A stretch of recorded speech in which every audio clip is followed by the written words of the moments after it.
وفارد للحروف جناحات. فارس وفارد للحروف جناحات. من قلب أسيوط جايب معاه حكايات. بيفتل الحرف، بيفتل الحروف تتحول معاه لآهات. الاسم أحمد والوصف ليه شافعي.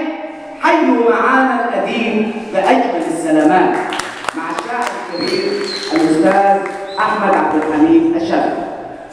أحمد الشافعي عبد الحميد.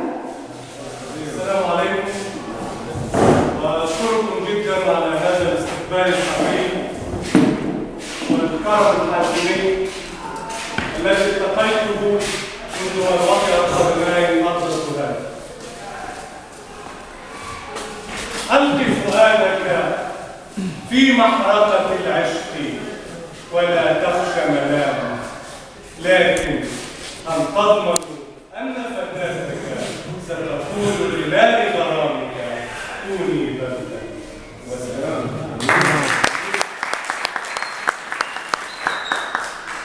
الجالسون على شطوط الحرف ينتظرون أمواج القصيدة كي تداعب روحهم بالأمنيات، فليبحثوا عن شاعر غير الهدى، فالشاعر بعد حقيقته.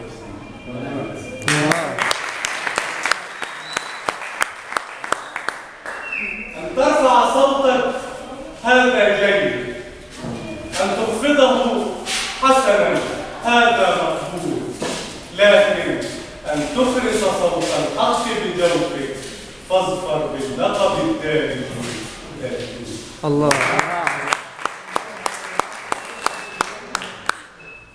مستويا من حبر تأملها أتناثر بين خواطركم كلمات من شوك وحنين. أحيانا أتراءى شيخا قسا في نظرة ليلى أبدو قيسا، وبكفك يا وطني أتحول قوسا. أتسرع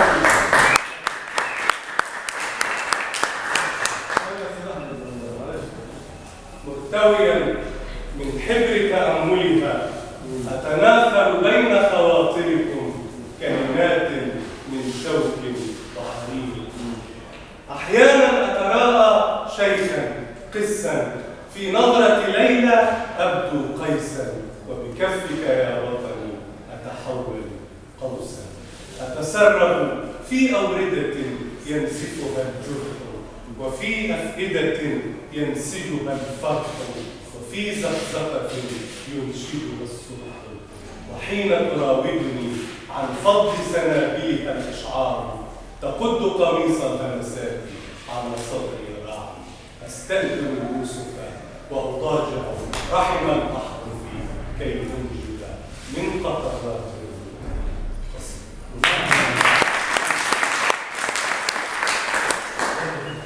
مكتسيا صمتك تتوارى خلف عباءتها، تتخلل في أهداب السوسنة القادمة من الزمن، تمنحك أريج عروبتها، تصنع من شفتيها منديلا يمسح قطرات جنونك، تصنع من عينيها قنديلا يشرق في غسق أنينك، تصنع من ضحكتها إكليلا قطعا للسكر تمحو مر عذاباتك، تتجذبك ذراعات الذكرى تتقاذف أحلامك بين أياديها الممسوجة من خيط الأحزان الحرة. هل تدخلك العينان النجلاوان لضرب متاهات أخرى، أو أن النسمات القادمة من الروض الهامس ستبدل ليلك فجرا؟ بالضرب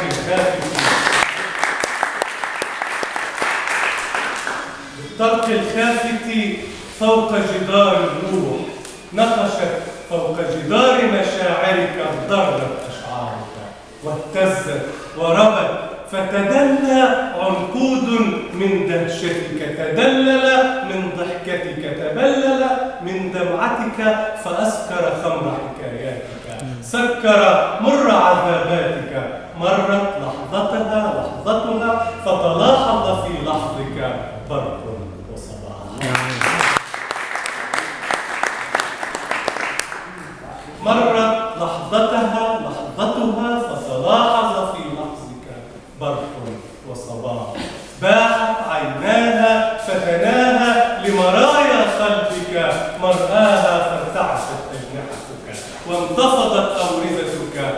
انصرفت روحك لمجاها في أرضك وجعي تمدد ليل عذابك فالتقطته يداها غسلته بفجر أنوثتها منحته رحيق طلاوتها ودعتك لكأس سبابتها قالت أخبرني عن بعض نساء قد قطعن أياديهن قد كان السجن أحب إليها ولم أحصد غير مواجههن فخذيني لمواسمك السبع الأولى وذري فرحتنا في سنبلها من يدري حين تجيء السبع الأخرى من ينقذ روحي من مقتلها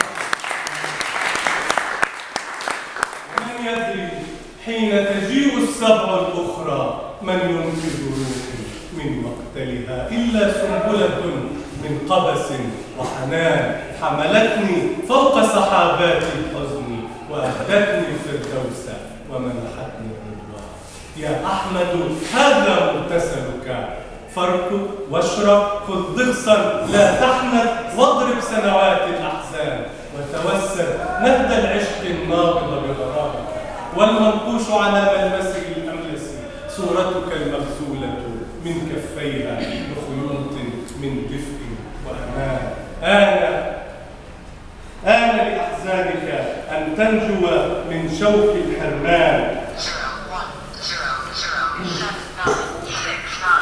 آن لأزهارك أن تنجو من شوك الحرمان أن تمنح فيض عبيرك من يمنحك النرجس والريحان تاهت خطواتك زمنا في تيه الأشجار أدمنت مداعبة الصبار ودغدغة الكتاب وتساقط زهر ربيعك مهزوما وتهاوت بخليفك كل الأبصار حتى أقبلت الشمس تبدد غيرك نزعت جرحك من روحك مست وجعك بأناملها الفكر وأهدت لفؤادك نبض الشريان فاضرب يا أيوب زمانك من وجعك قد داوت جرحك تلك العينان قد داوت جرحك تلك العينان.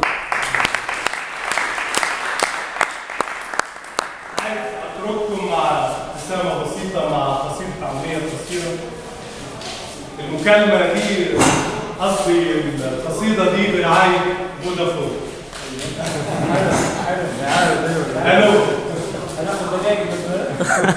حد يفهمها ان رصيدها خلاص بيقل وان كروت الشحن الفاضيه على خط حكاوي ما بتديش غير حاجه عين. حد يفهمها ان رصيدها خلاص بيقل وان كروت الشحن الفاضيه على خط حكاوي ما بتديش غير حاجه عين والحب على نظام سلفني خلى القلب يمل. حد يفهمها ان شريحه الخط اتحرقت واتمسحت منها رسايلها المبعوثه ايام العرض المجاني وانه اناني اللي يفكر يبعت كلمني ويستنى مكالمه من الطرف الثاني وخلاص انا هلغي نظام بالثانيه واتحول دولي مش هنظر خلفي خلاص انا هنظر حولي مش هسمع ثاني الصوت الناعم كل ما رن عليه هيقول لي الهاتف مغلق حاول في وقت ما. الله